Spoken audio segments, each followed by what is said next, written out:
and broken bones. It can't heal the illnesses that the mutant known as Plague inflicts.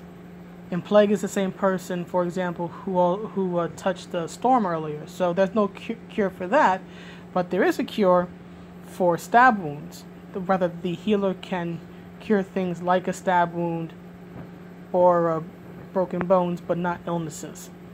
And that, comes back, is brought back in this case as a cop-out, basically. I admit it. As much as I like this story, it's terribly convenient that they have a healer that can heal Callisto but can't heal anybody else. Right? It keeps the blood off of Storm's hands, but it also shows Storm's resolve, because she fully intended to kill Callisto.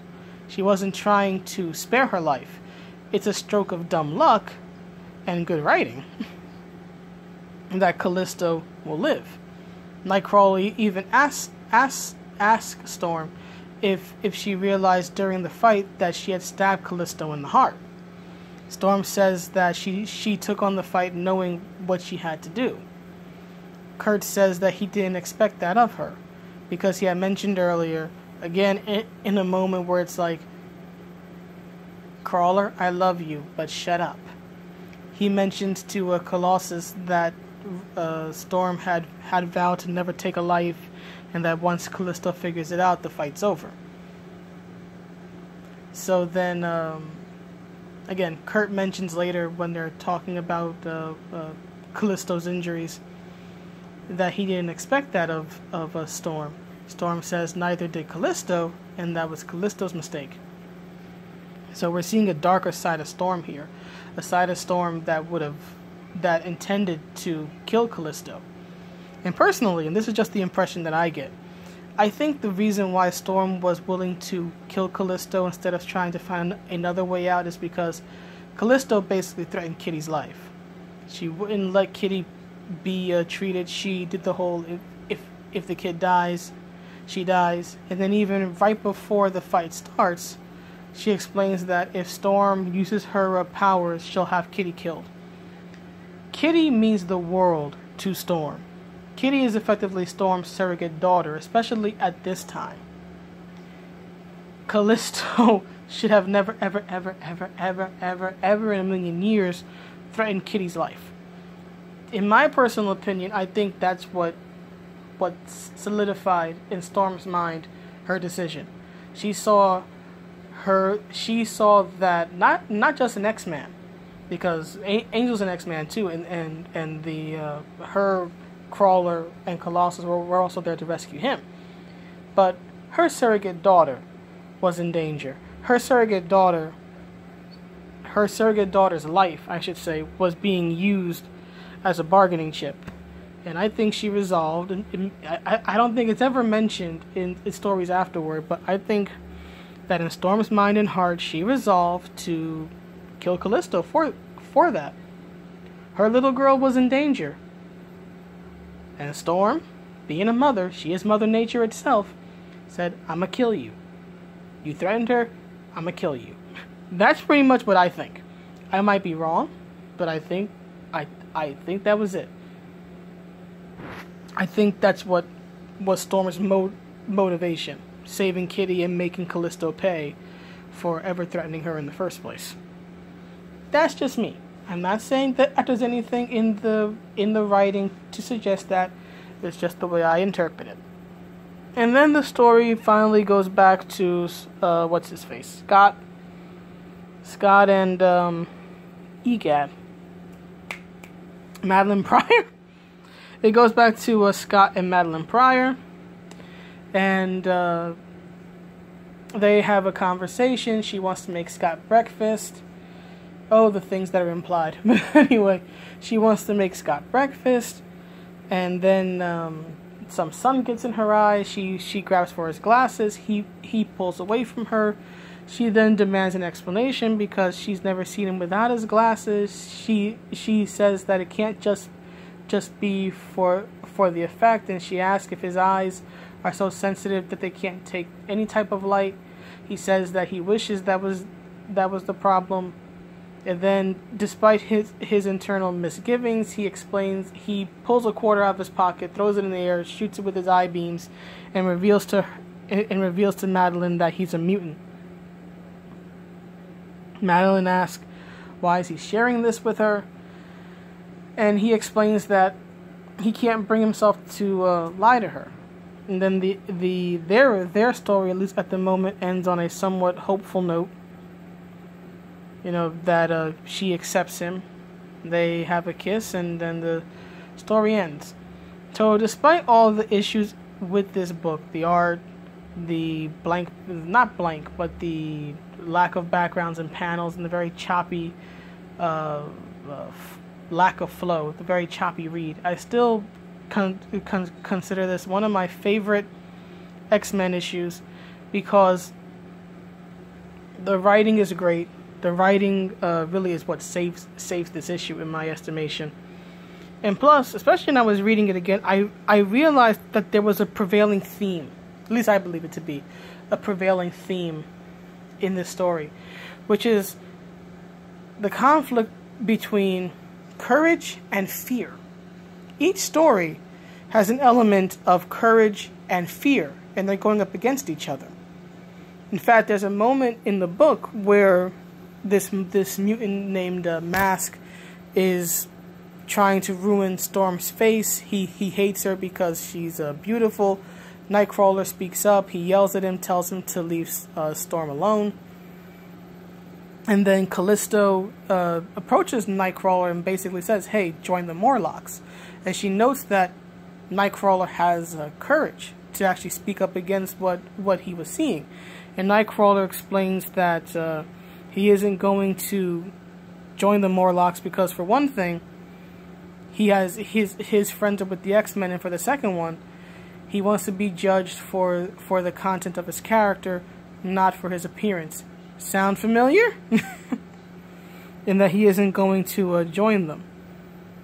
And so when I read that again, I was like, oh, that's the theme of this book. Courage. Courage is the theme of this. And the conflict is between fear and courage.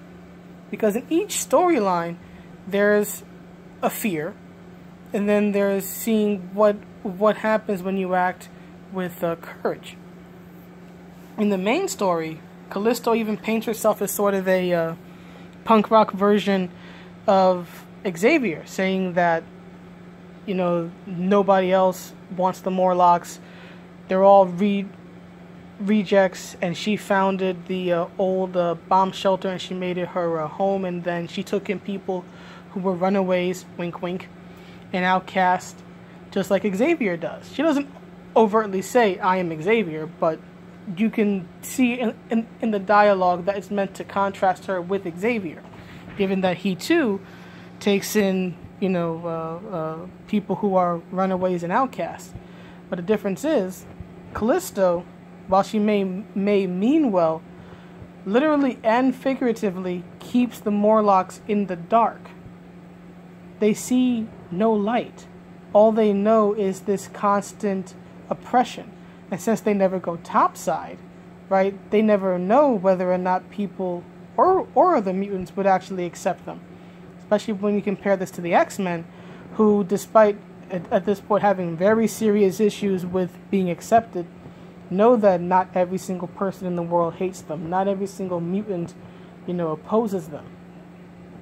So you have this clash in a sense of light and dark. Callisto being dark and Storm being a part of the X-Men being light.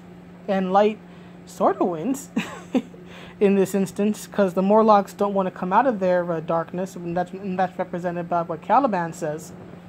But they are willing to, at least at the moment, make a peace. And Caliban sincerely hopes that they can be friends. So when I was reading again, I was like, oh, that's what it is. That's what it is. It's courage versus fear. Callisto represents fear. The Morlocks in general, I think, represent fear and bitterness. Whereas the X-Men represent the light or the courage. And that's best demonstrated by Nightcrawler and Storm herself, and others, of course. But in this instance, it's those two. And then earlier, there's even the theme of fear versus courage with Scott and Madeline, because Scott keeps telling himself, right? He's scared internally. He keeps telling himself that he should just end it here, let it go, lie to her. He keeps telling himself that that getting involved is bad. But he also finds the strength. He even tells himself that he won't figure out whether or not this is the right move if he runs away. So he summons his courage and he opens his heart to Madeline. He tells her the truth about himself, about him being a mutant. He shows off his eye beams. So there's another instance of courage overpowering fear. And then the whole thing with Rogue running away. You know, Mystique has a nightmare where she's running for her life. She's scared. When she runs up the stairs to find out that Rogue is gone, she's scared. She's the fear. She's the person living in fear. But Rogue is the one who, not to say that it's not scary to run away from everything that you've ever known, but she's decided to make this break. She has summoned the courage that she needs to leave everything behind her. So there's another instance of courage versus fear and courage winning out. So these are the type of things that I like in a book. I like being able to read it and go, oh, there's the prevailing theme. There's the one thing that's sort of connecting everything. That's it. And I miss stories like this, as choppy as this is. Kind of like my reviews, but as choppy as it is, there is that lesson about how you cannot live in fear, and that it takes strength to be courageous. The courageous thing is to open up. The courageous thing is to live in the light. The courageous thing is to leave a situation that you know is bad.